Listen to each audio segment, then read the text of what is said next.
हाय बच्चों। पिछला अगर लेक्चर आपने एंगुलर इम्पल्स पे देखा था तो आज उसी का एक्सटेंशन करेंगे और हम बात करेंगे एंगुलर इम्पल्स एक बार हो गया उसके बाद कैसा होता है मोशन, और उससे रिलेटेड कुछ एग्जांपल्स करेंगे। 2 एग्जांपल्स करेंगे आज और होपफुली आपको बहुत फ़ायदा होगा। किसी भी बच्चे को, क्योंकि मैं चैट में भी देख रहा हूँ और कमेंट्स में भी देख रहा हूँ कुछ बच्चों ने डाउट्स पूछे हैं, please post your doubts on the Telegram channel V_WAP। यहाँ पे @टेलीग्राम पे मैं एक्टिव रहता हूँ। वहाँ पे आप चैट पे ये अपनी क्वेरीज को पुट कर सकते हो। अगर कोई भी क्वेरी क्वेश्चन से रिलेटेड आएगी, आप क्वेश्चन के बारे में लिख देना और उससे रिलेटेड आप कोई भी क्वेरी पूछ सकते हो and I will try to answer it over there. Okay, चलो।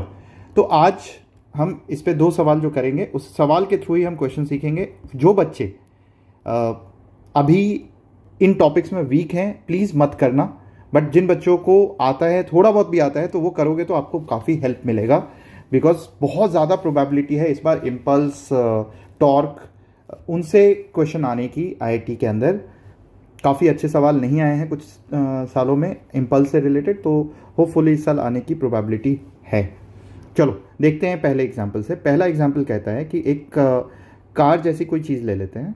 Let's take rectangular box. Okay, एक रेक्टेंगुलर बॉक्स ले लेते हैं और उसको कुछ उसका हाइट एंड विड्थ दे देते हैं। और ये रेक्टेंगुलर बॉक्स जो है किसी वेलोसिटी v0 से मूव कर रहा है, किसी वेलोसिटी v0 से मूव कर रहा है, और एक एज नेग्लिजिबल हाइट का इससे टकराता है और ये ऊपर उठ जाता है। ठीक है, टकराने के बाद क्वेश्चन पूछता है कि टकराने के बाद फाइंड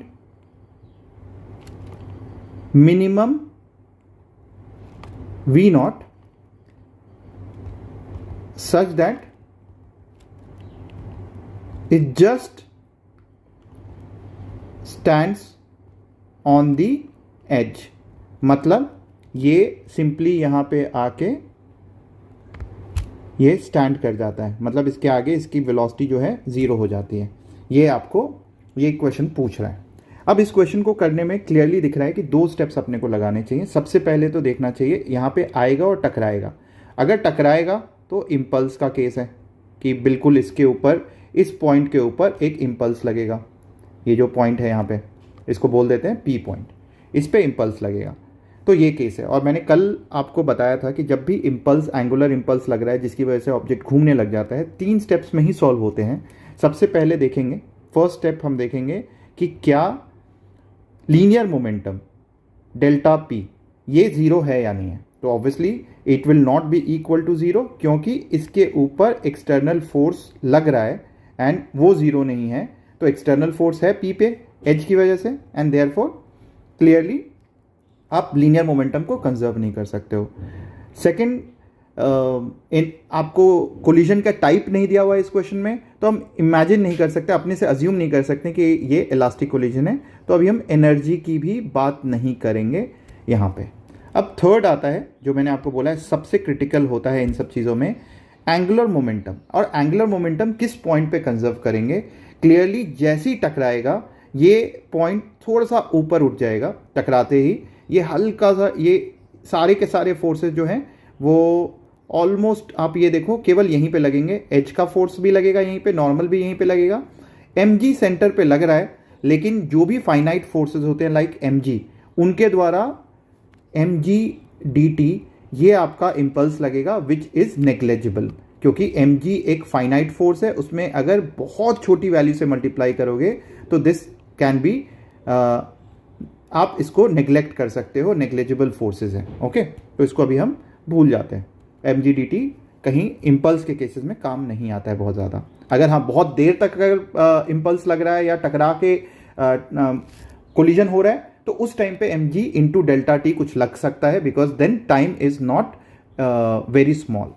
चलो, तो इस केस में हम एंगुलर मोमेंटम p के अबाउट कंजर्व करेंगे। बहुत अच्छी बात है, यहाँ तक तो सब समझ में आ गया। अब इसके बाद सबसे पहले देखते हैं angular momentum initially before collision क्या था। तो सेंटर की वेलोसिटी, अगर बॉडी की वेलोसिटी v0 है तो सेंटर की वेलोसिटी v0 होगी, और सेंटर की वेलोसिटी इस पॉइंट के अबाउट अगर हम एंगुलर मोमेंटम देखें तो simply linear momentum mv0 into perpendicular distance which is a/2। तो हम ये mv0 इंटू a/2 की हम बात कर देंगे। तो ये तो बहुत ही simple easy peasy lemon squeezy है। अब एंगुलर मोमेंटम फाइनली टकराने के बाद क्या हो रहा है, तो आप क्लियरली देखो बॉडी केवल इसके अबाउट घूमना शुरू कर देगा, तभी ये सीधा खड़ा होगा इसके ऊपर, and therefore it will be purely due to rotation and it will be I into P. इस पॉइंट के about moment of inertia into जो ओमेगा होगा, जिसकी वजह से ये घूमना शुरू कर देगा, ये जिसकी वजह से ओमेगा जो कि घूमना शुरू कर देगा, वो हमने यहाँ लिख लिया। तो कोलिजन से पहले की कहानी, जस्ट कोलिजन के बाद की कहानी। तो ये आपका ओवरऑल कोलिजन से रिलेटेड ये दोनों इक्वेशन है, इन दोनों को हम इक्वेट कर देंगे बिकॉज एंगुलर मोमेंटम p के अबाउट कंजर्व होगा। So mv0 a/2 will be equal to ip into omega. So this is my first equation. आप लोगों को ये इक्वेशन समझ में आ गया, यहाँ से ओमेगा की एक वैल्यू आ जाएगी। अब हम क्या करेंगे, एक बार कोलिजन हो गया, कोलिजन होने के बाद अब तो ये स्मूथ एज, अब इसके अबाउट बॉडी जो है प्योरली रोटेट करेगा, ऑलमोस्ट लाइक कि एक रिजिड बॉडी है, एक हिंज पॉइंट है, जैसा मैंने लास्ट लेक्चर में बताया था एक प्रॉब्लम, और इस पॉइंट के अबाउट बॉडी सिंपली रोटेट करेगा। तो हमें ये निकालना है कि mg work done by gravity, mg into delta H, and this work done by gravity ये काइनेटिक एनर्जी को चेंज कराएगा, और काइनेटिक एनर्जी का जो चेंज है फाइनली काइनेटिक एनर्जी जीरो हो जाएगा, और इनिशियल काइनेटिक एनर्जी जो है वो कुछ हाफ I ओमेगा स्क्वायर होगा, बिकॉज जो ओमेगा ये गेन कर लेता है उसी से ये घूम रहा होगा, and therefore change in kinetic energy is zero final minus initial is half I p। ये बहुत ध्यान रखना क्योंकि ये हिंज के अबाउट, ये ऑलमोस्ट ये हिंज की तरह काम कर रहा है ये वाला point, and therefore IP into omega square ये आपका एनर्जी आ जाएगा। अब जो बच्चे नेक्स्ट गलती करते हैं इस टाइप के प्रॉब्लम्स में, वो है डेल्टा एच लेना। डेल्टा एच क्या है यहाँ पे, ये है, आप मोस्ट ऑफ द स्टूडेंट इसको फाइनल ले लेते हैं और इसको इनिशियल ले लेते हैं। तो डेल्टा एच वो लिखते हैं डेल्टा एच, और ये भी माइनस होगा बिकॉज ग्रेविटी नीचे डिस्प्लेसमेंट ऊपर, तो माइनस कर दिया मैंने यहाँ पर। तो डेल्टा एच लिखते हैं फाइनल लिख देते हैं क्या है b/2 माइनस a/2, और ये गलत है बच्चों।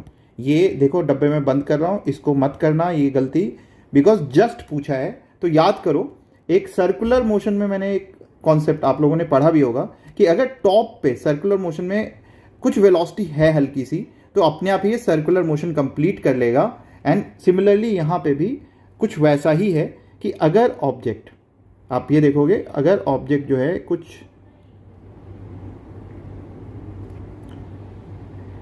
यहां तक इसका सेंटर पहुंच जाएगा और कुछ हल्की सी वेलोसिटी होगी तो जस्ट ये क्रॉस कर जाएगा, इस लाइन को अगर क्रॉस कर गया लेफ्ट की ओर, तो ये this will not fall on the other side, क्योंकि mg जो है सेंटर पे लगता है, अभी mg वर्टिकल है, और अगर ज़रा सा भी ये इसको लेफ्ट को क्रॉस कर जाएगा तो mg जो है उसके टॉर्क की वजह से ये अपने आप ही नीचे आ जाएगा, it will not come back in this direction, मतलब ये क्लॉकवाइज नहीं मूव करेगा उसके बाद।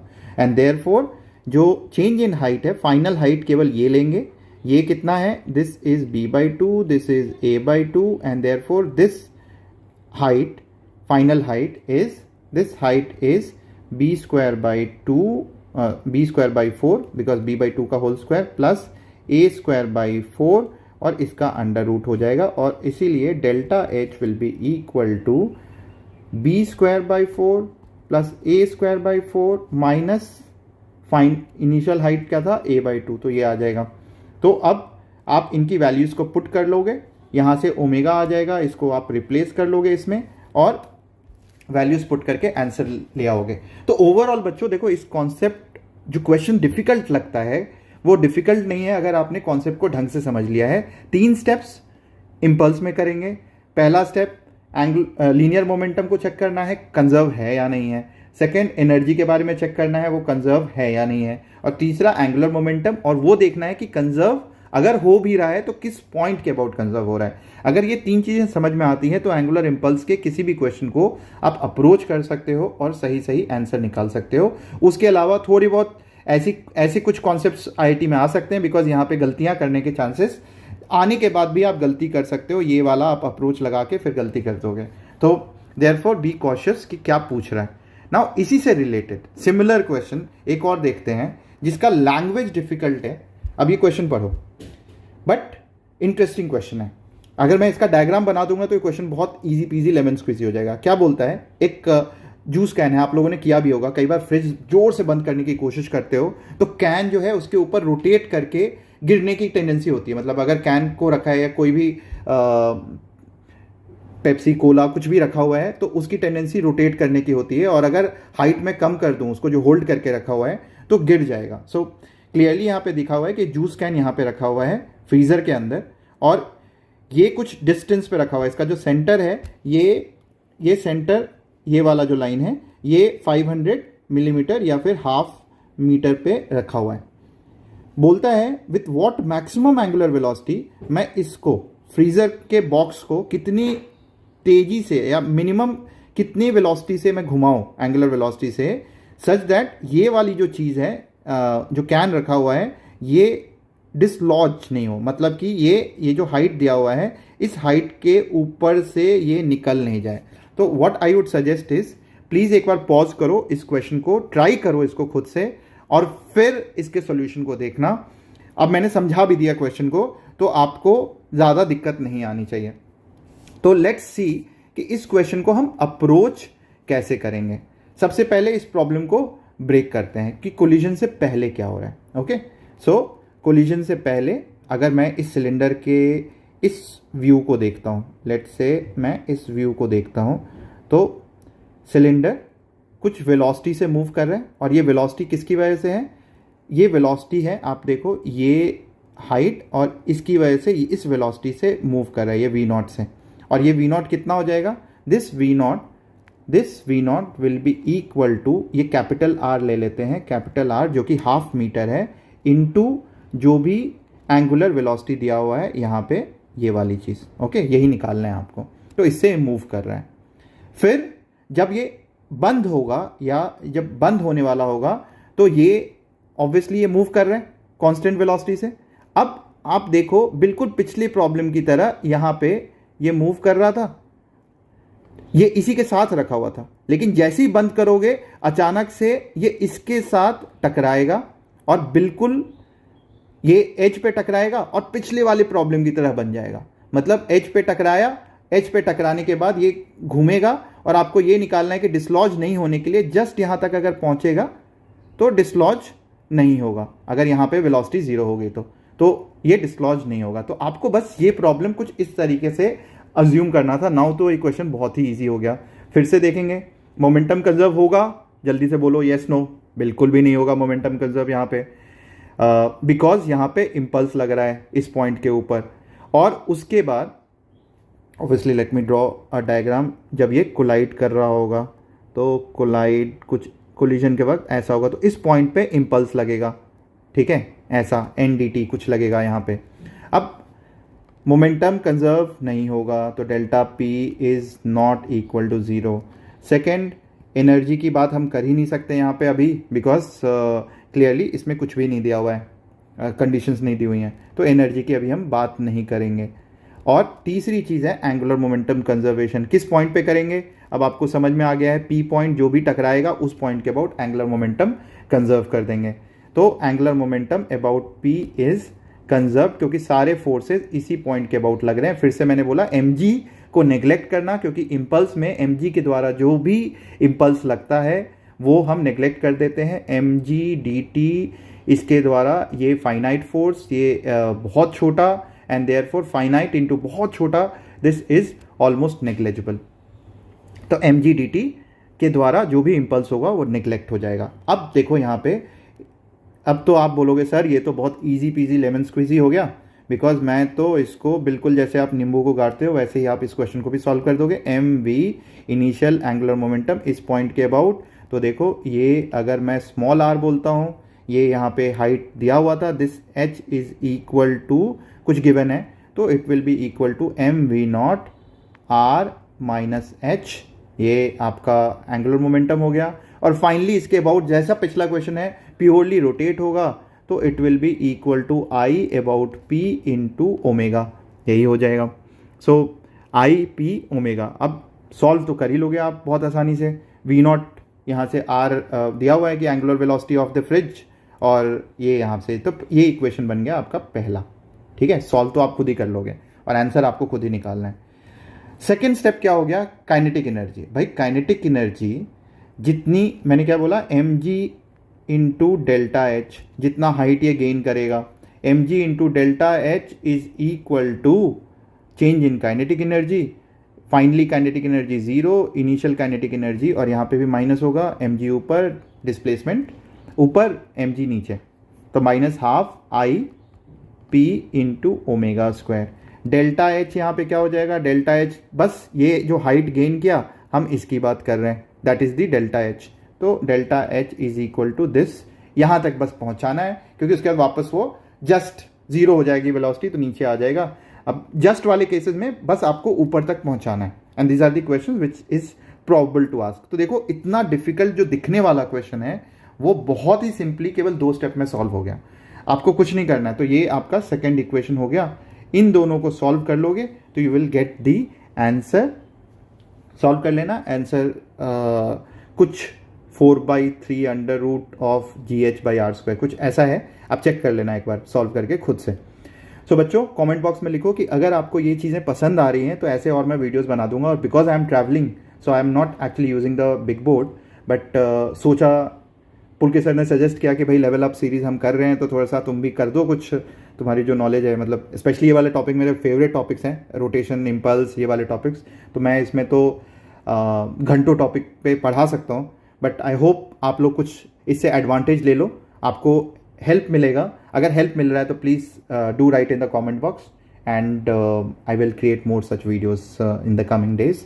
Thank you very much. All the very best for your IIT JEE exam, and those who are in 12th, they can also take advantage of this. Bye bye, take care, love you very much.